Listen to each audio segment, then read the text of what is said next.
외부적인 손상이 갔을 때 네. 주로 이제 원래 약하던 부위가 더 타격을 많이 입게 되고요. 그 부분은 더 후유증의 여지가 아무래도 커질 수밖에 없는데요. 요즘에 자동차 사고로 관련해서 한의원에 많이들 내원하고 계시거든요. 사실 저도 개인적으로 요맘때쯤에 한 3년 전에 자동차 사고가 나면서 차를 폐차시키고 몸과 마음이 많이 다쳤던 그런 경험이 있습니다. 그래서 되게 막 남일 같지가 않고 막 공감이 가고 그러는데요. 일단 우리가 몸 자체가 구조적으로 종적인 스트레스와 횡적인 스트레스를 대하는 우리 몸의 구조가 좀 차이가 있습니다. 그래서 자동차 사고가 났을 때 더 후유증이나 이런 것들 여러 가지 증상이 나타날 수가 있고 특히나 지금 시청자님처럼 상부 쪽 증상, 머리, 목, 어깨 이런 상부 쪽 증상들이 많이 두드러져서 나타나게 되는데요.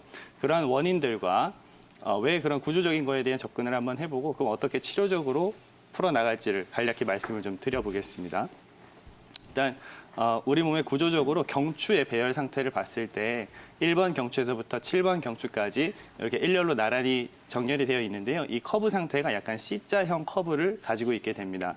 그중에서 우리 머리에 무게를 떠받치고 있는 1번 경추의 이름을 아틀라스라고 하는데요. 이 아틀라스라는 이름 자체가 그리스 로마 신화에서 지구를 떠받치는 신의 이름 아틀라스를 기원으로 하고 있습니다. 그만큼 뭐 들어보셨을는지 모르겠는데 아틀라스 증후군이라고 해서 우리 아버지들이 직장에서도 힘들고 집에서도 힘들고 어디 가서 내색은 못하고 굉장히 끙끙 앓고 속으로 많이 힘드시고 그러한 것들을 아틀라스 신드롬, 아틀라스 증후군이라고 하더라고요. 이렇듯이 압박을 많이 받고 떠받치는 그런 부담감을 많이 받는다는 의미가 있겠는데요. 경추 1번도 마찬가지로 그런 부담을 많이 받습니다. 여기에다가 더군다나 회전 운동, 목에 돌아가는 운동의 70% 정도를 이 경추 1번에서 부담을 많이 하고 있거든요. 이러한 이 경추에 많은 부담이 갈 수밖에 없는데 이걸 구조적으로 굉장히 안정을 잘 시켜줘야 되거든요. 그러기 위해서 무게를 분산시켜주는 C자형 커브가 우리 몸에 자연스럽게 존재를 하게 됩니다. 경추는 전만, 앞쪽으로 휘는 구조를 가지고 있고 흉추는 뒤쪽으로 후만, 요추는 앞쪽으로 다시 전만. 그래서 우리가 S자 곡선을 많이들 말씀을 하시는데 이 S자 곡선이 어느 정도는 다 타고나 있다라고 생각을 하시면 되겠습니다. 너무 지나치지도 않고 너무 없어서도 안 되는 이 곡선 모양이 굉장히 중요하고요. 이 곡선에 방해가 되는 횡적인 스트레스가 가해졌을 때에는 이 무게를 분산시켜주는 밸런스가 무너지게 됩니다. 그렇게 됐을 때 가장 1차적으로 손상을 받는 근육이 다혈근이라고 하는 근육이 있습니다. 그러니까 척추의 사이사이를 연결해주는 미세한 근육이고 가장 심부에 있는 근육이라고 생각하시면 되는데요. 이 근육이 척추를 잘 떠받쳐주고 이 안정을 시켜줘야지 우리 몸에 무게를 잘 분산시켜줄 수 있고 뭐 디스크라든지 여러 가지 통증 질환이라든지 멀리 나아가서 두통이나 뭐 안구 쪽 질환 등등까지도 많이 잡아줄 수가 있는 그런 근육입니다. 그런데 이 종적인 스트레스 우리가 위에서 아래로 떨어지거나 뭐 갑자기 뛰거나 뭐 무거운 걸 지탱을 하거나 이런 스트레스는 어느 정도 잘 버틸 수가 있어요. 웬만큼은 버틸 수가 있지만 횡적인 스트레스에 대해서는 굉장히 취약한 구조를 가지고 있습니다. 이 다혈근이라는 구조 자체가. 그래서 이 근육이 한번 손상을 입으면 우리 몸의 큰 근육들은 밖에서 만지면 만져질 수가 있고 그럼 아프구나, 내가 안 좋구나 이거를 알고 치료를 받을 수가 있는데 안쪽에 심부 근육은 그거를 바로 알아채기가 힘들어요. 그래서 증상이 나중에 나타나기도 하고 다른 식으로 다양하게 나타나기도 합니다.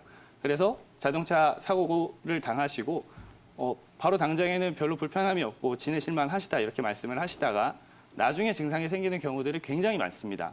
이것은 뭐 몸이 이제 뭐 쉬려고 하고 그래서가 아니라 정말 그렇게 심부에서 나타나는 증상들은 다양한 양상을 띠기 때문인데요. 이 다혈근을 치료를 굉장히 잘 해줘야 되겠고 좀 전에 말씀드린 정렬 상태를 똑바른 정렬 상태로 다시 회복시켜주는 치료가 굉장히 필요합니다.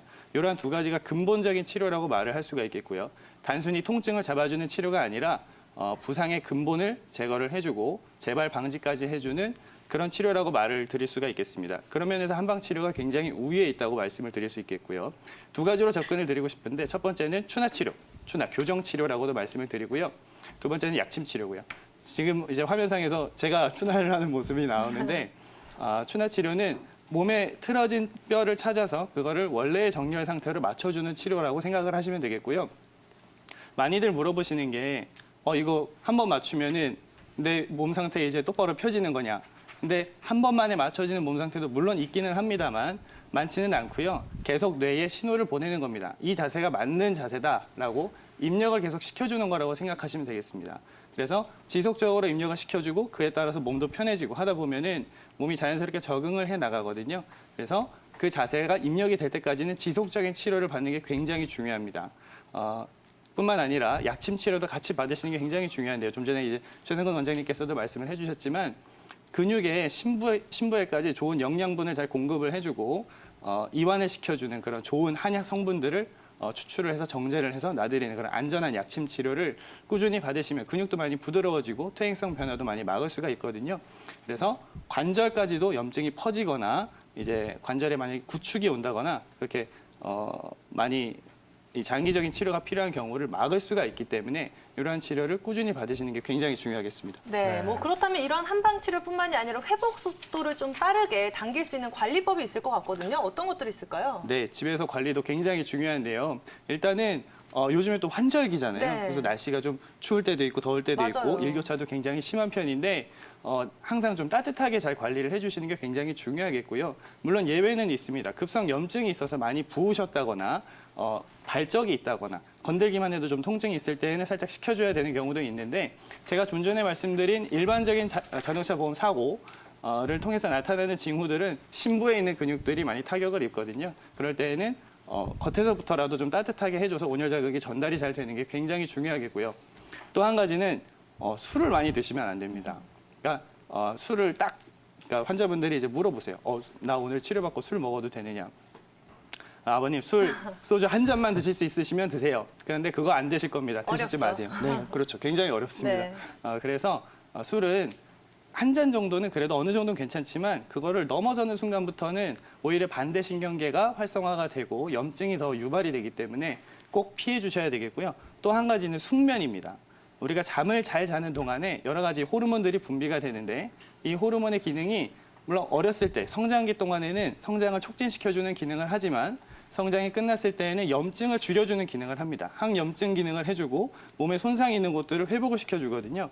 근데 잠을 잘 못 자는 경우들은 몸이 여기저기가 아픈 경우가 굉장히 만성적으로 가고 잘 고쳐지지가 않습니다. 그래서 치료도 열심히 하는데 나 왜 이렇게 안 나아요? 여쭤보면은 밤샜다, 잠 잘 못 잤다 이러시는 분들 굉장히 많거든요. 그래서 수면 습관도 굉장히 중요하다고 말씀드릴 수 있겠습니다.